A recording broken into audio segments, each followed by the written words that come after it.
এই ছেলে, এখানে তোমাকে আর একটা কথা বলে রাখছি, তুমি মনে রেখো, তুমি কথাকে উল্টে ধরিও না। আজকে তুমি ঢাকা সাভারের কথা উল্টে ধরেছ, তোমার ভুল হয়েছে, তুমি ভুল শুনেছ।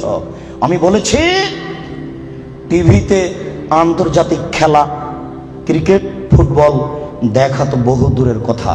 আমি বলেছি আন্তর্জাতিক খেলা টিভিতে দেখা তো বহু দূরের কথা, আন্তর্জাতিক খেলার গল্প যেখানে চলে সেখানে বসে থাকাও হারাম।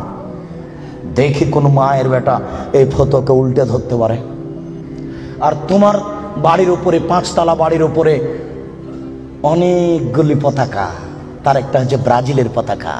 তুমি ব্রাজিলকে চিনো কে? তুমি কি ব্রাজিলকে চিনো কে? আচ্ছা, তুমি কি কোনোদিন ভেবেছো ব্রাজিল কে? আচ্ছা, তোমার বিদ্যা তো নেই, তোমার কি একটু বুদ্ধিও নেই? তুমি কি মানুষই নও? রাজশাহী চাঁপাইনবাবগঞ্জের ভাষাতে তুমি কি অমানুষ? তোমার ভিতরে কি কোনো মানবতাই নেই? ওরা ইহুদি, ওরা খ্রিস্টান, ওরা ইহুদি, ওরা খ্রিস্টান। শোনো, যদি তারা শোনে যে তুমি পায়খানায় পড়ে গেছ তাহলে অট্ট হাসি দিবে, আর যদি তোমাকে পাশে পাই তাহলে তোমার মাথার উপরে লাথি মারবে, আর যদি তোমাকে পাশে পাই তাহলে আরো 3 বালতি পায়খানা তোমার মাথার উপরে দিয়ে দেবে। বলো দেখি ওরা কারা? ওরা ইহুদি, ওরা খ্রিস্টান, ওরা জন্মসূত্রেই তোমার শত্রু।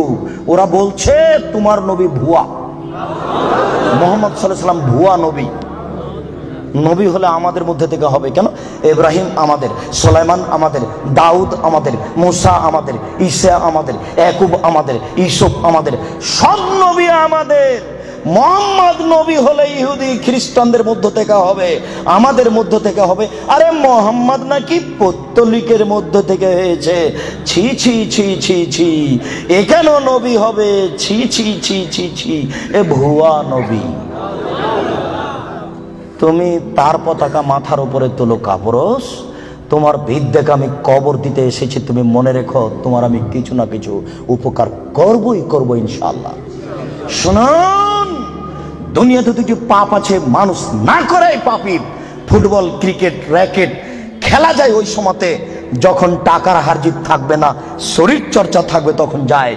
ফুটবল ক্রিকেট র্যাকেট ভলিবল এগুলো খেলা যাবে ওই সময়তে যখন টাকার হারজিত থাকবে না, শরীর চর্চা হবে। আর যাতে শরীর চর্চা নেই, বসে বসে সময় কাটাই, এটা খুবই খারাপ। চৌসার, ছক্কা, লুডু, দাবা, পাঞ্জা, ক্যারাম বোর্ড, তাস, গেমস, এইসব খেলায় যদি কেউ অংশগ্রহণ করে তাহলে সে তার হাতকে শরীর শুকুরের রক্তের মধ্যে ডুবিয়ে দিয়েছে। মুহাম্মদ সাল্লাল্লাহু আলাইহি ওয়াসাল্লাম বলেন, মান লাইবা বিনারদি শির ফাকাদাত খালায়াদাহু বিদামি খিনজির।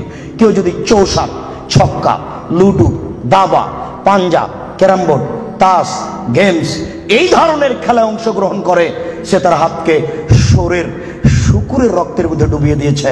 তুমি সাবধান থাকো।